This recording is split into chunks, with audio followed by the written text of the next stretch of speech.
All right, the holiday season is here. While many of us are buying gifts to hand out, others are giving the gift of time. Yep, they're preparing for the Tournament of Roses parade, and Gail Anderson has a preview of one of the more than 20 floats we'll see on January 1st.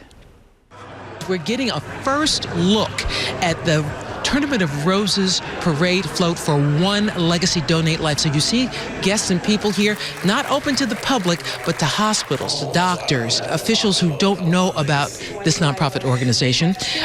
They're here because, as you can see, the more than 50-foot-long Rose Parade float is here. Treasure every moment together. It is magnificent, even at this current state, but this is how it will look when it's completed.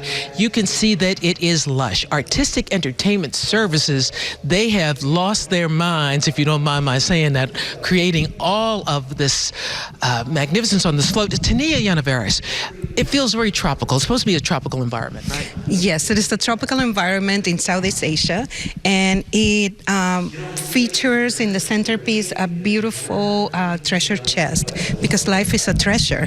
So in the treasure chest, we're going to have 29 organized tissue donors reflected with floral portraits. We're going to have 12 people riding on these boats. They are organ transplant recipients, and we're going to have 4 people walking alongside it. They're living donors. And one of the people who will be aboard this magnificent float is Dr. Robert Hill, is that correct? Heart and kidney transplant recipient. Yes. I find it fascinating and incredible that that can happen at one time. Well, I found it fascinating as well. I didn't know it was going to be both at the same time, but it was dual organ transplant. Yeah, recipient. Yep. What happened? When did you know you were having a problem? Well, about 2004, I was diagnosed with a cardiomyopathy and progressively got worse. And then in 2017, I was able to get blessed with a heart and kidney transplant by the blessing of a donor.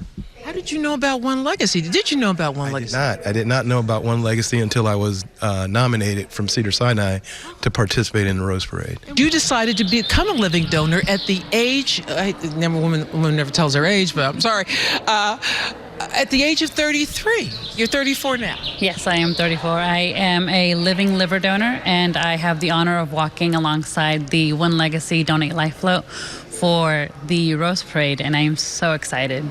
What happened? What did you see? What did you read that made you say, you know what, I should do this? So this is kind of a funny story-ish a little bit. I was watching an episode of Grey's Anatomy.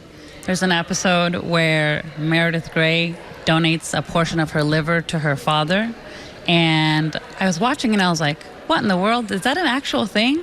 So then I looked it up on the computer, living liver donor, and the first thing that pops up is a living donor program at Keck Hospital, USC. So I was like, I need to look into this. I was reading the statistics. There's over 100,000 people on the transplant list waiting for a life-saving organ. And I thought to myself, you know, I could make a difference in someone's life. So I'm going to sign up and I'm going to do it. To learn more about the OneLegacy Donate Life Rose Parade float, check the website for Artistic Entertainment Services. You can see the other Rose Parade floats they're working on. And you can also learn about volunteer opportunities. In Pasadena, Gail Anderson, KTLA 5 News.